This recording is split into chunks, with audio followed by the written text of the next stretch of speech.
Bonjour à tous et bienvenue dans cette nouvelle vidéo sur ma chaîne. Je suis ravie de vous refaire un auteur du mois aujourd'hui et je me lance enfin dans l'auteur du mois qui me tenait le plus à cœur, je pense, en tout cas cette année, et qui fait partie des auteurs qui pour moi sont tellement importants que voilà, j'en tremblais d'avance de faire cette vidéo parce que je sais que c'est un auteur qui plaît beaucoup, qui me plaît beaucoup, mais pas qu'à moi, et qui plaît à beaucoup d'entre vous également. C'est un auteur qui m'a fait découvrir énormément de choses et du coup, voilà, aujourd'hui je m'attaque enfin à Pierre Bottero dans ce fameux rendez-vous de l'auteur du mois. Je l'ai laissé traîner exprès, certains l'ont deviné pourquoi et d'autres peut-être pas. J'avais déjà depuis le début où j'ai mis en place ces auteurs du mois au début de l'année, je m'étais dit Pierre Bottero tu le gardes pour le mois de novembre. Pierre Bottero est né en 1964 et il est malheureusement mort le 8 novembre 2009. Alors voilà pourquoi je voulais faire cette vidéo sur cet auteur précisément à cette période-là. Le must aurait été de sortir la vidéo le 8 novembre, mais ce n'était pas possible. Voilà, je m'y suis prise un tout petit peu trop tard pour ça. J'avais envie par contre que ça reste dans le même mois parce que voilà, c'était un petit peu genre hommage à... Voilà, ça fait déjà 6 ans et en fait...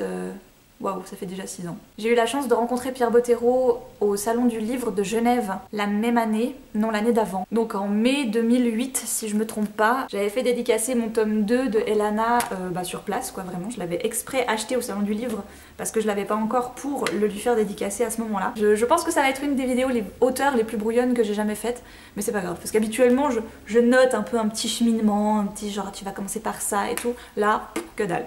Si j'ai noté, mais enfin voilà. Je sais pas. Que vous dire sur Pierre Bottero à part que voilà, c'était un homme qui était passionné de littérature, qui a décidé d'être instituteur, et puis par la suite il aimait tellement l'écriture et surtout l'imaginaire qu'il s'est dit ben moi aussi je vais écrire mes propres histoires. Bercé par Tolkien, Bradley, Moorcock, enfin bref tous ces gros auteurs de fantasy, il s'est dit ben moi aussi. Bien que Pierre Bottero veuille se lancer dans l'écriture de l'imaginaire, il va commencer par des écritures, des lectures un petit peu plus terre à terre. En 2001, on découvre Ami à vie, qui va parler d'une jeune fille qui arrive dans une nouvelle école. Elle va découvrir qu'une de ses copines a la leucémie, et voilà, ça va être l'avancée de ces deux jeunes filles à travers la maladie et à travers leur amitié. En 2002, il publie Le garçon qui voulait courir, et là on va parler d'accident et de rééducation. Donc, en 2002, toujours, il publie Mon cheval, mon destin, donc là on est dans quelque chose de très équestre. Alors bon, moi les chevaux ça me branche moyennement, donc je pense pas que je le lirai personnellement.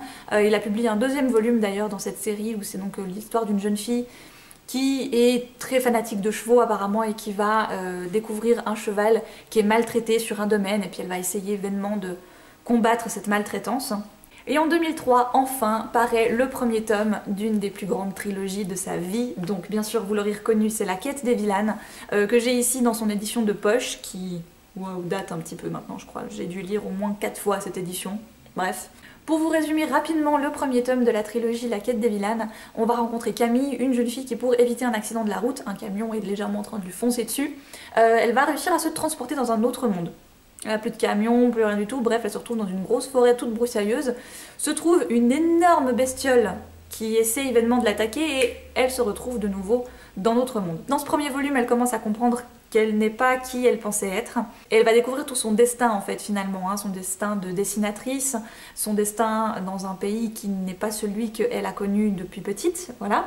J'essaie vraiment de faire des résumés hyper approximatifs pour pas trop en dire à ceux qui ne les auraient éventuellement pas encore lus. Je me souviens vous avoir dit dans une vidéo que j'avais dû commencer Pierre Bottero avec l'autre, mais je me demande si j'avais peut-être pas quand même commencé par La Quête des Vilanes, je ne sais plus.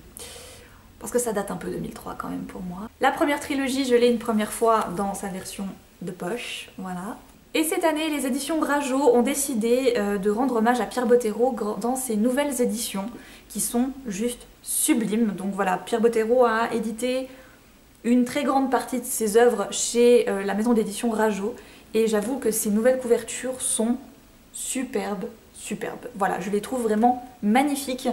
Donc je tenais vraiment à remercier la maison d'édition Rageot qui ne sponsorise absolument pas cette vidéo, mais qui m'a permis d'obtenir les 2 nouvelles éditions des trilogies de La Quête des Vilanes. Une année après le premier tome des Vilanes, ils publient chez Flammarion dans leur collection Tribal Zouk.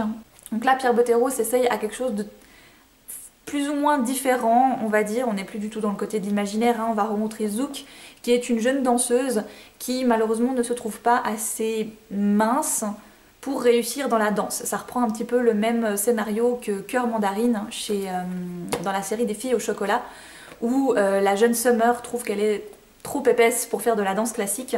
Zouk a le même problème ici, elle se voit beaucoup plus grosse que ce qu'elle n'est vraiment. Donc forcément ça va parler d'anorexie. Et je me souviens que dans la chronique écrite que j'avais faite de ce roman, j'avais dit « C'est impressionnant de voir à quel point un homme de 45 ans, donc Pierre Bottero est mort à 45 ans mais environ d'une quarantaine d'années, arrive à se mettre dans la tête d'une jeune fille de 14-15 ans qui a des problèmes avec son image.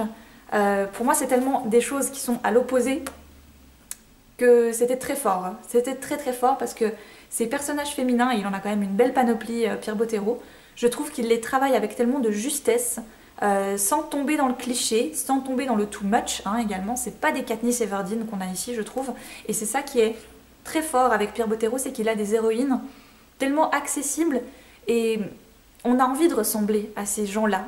Moi j'ai envie de ressembler à Evilan, j'ai envie de ressembler à Elana. En 2004, toujours, il publie Les Mondes d'Evilan, donc c'est la suite de la trilogie de la quête d'Evilan, vous vous en doutez un petit peu.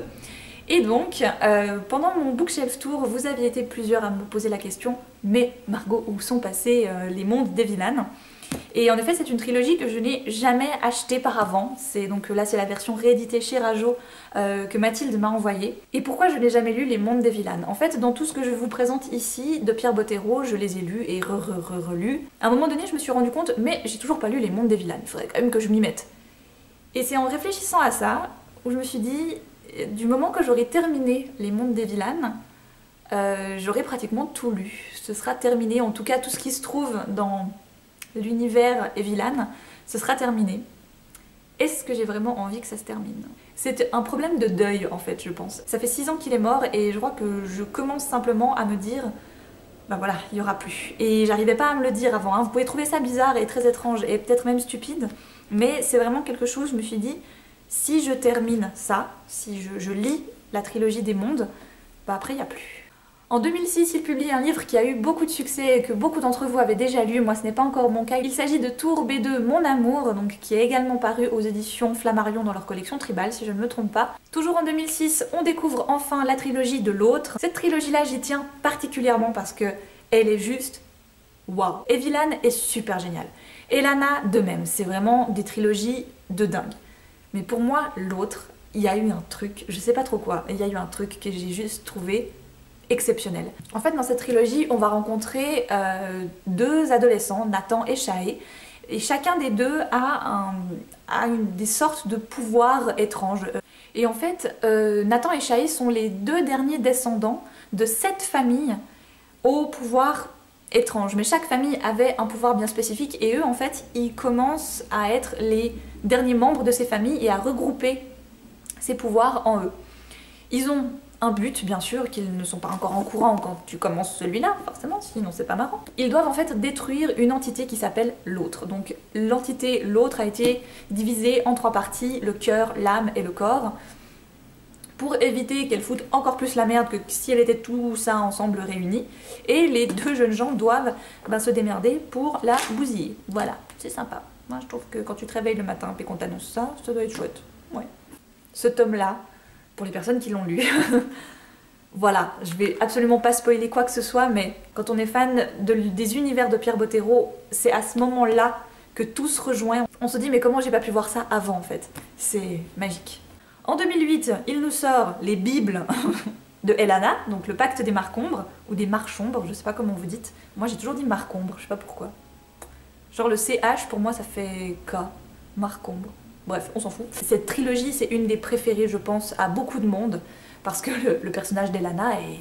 voilà. Elana est un personnage plus ou moins principal, légèrement secondaire dans la quête d'Evilan, et du coup, j'ai trouvé que c'était une très très bonne idée de la part de Pierre Bottero de lui consacrer sa propre histoire. Parce que c'est un personnage qui est tellement intéressant, et alors on le découvre vraiment dans cette trilogie, elle a une histoire, elle a un passé et un avenir qui sont, mais... voilà, merveilleux. Moi, depuis que j'ai lu ça, je veux devenir une Marcombre en fait. Hein. Moi aussi, je veux virevolter sur des toits à la Assassin's Creed. En fait, Ubisoft, ils ont rien inventé. Hein. C'est tout lui qui a imaginé. Hein, parce que alors, je fais des galipettes sur les toits. Les Marcombres, ils les ont fait avant. Hein. Voilà.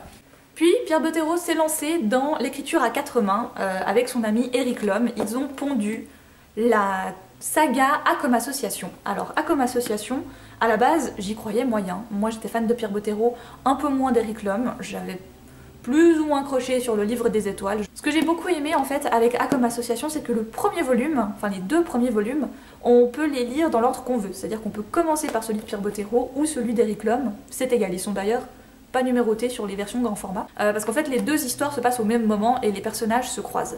Donc Pierre Bottero a le personnage féminin qui est Ombe, et Eric Lhomme a le personnage masculin qui s'appelle Jasper.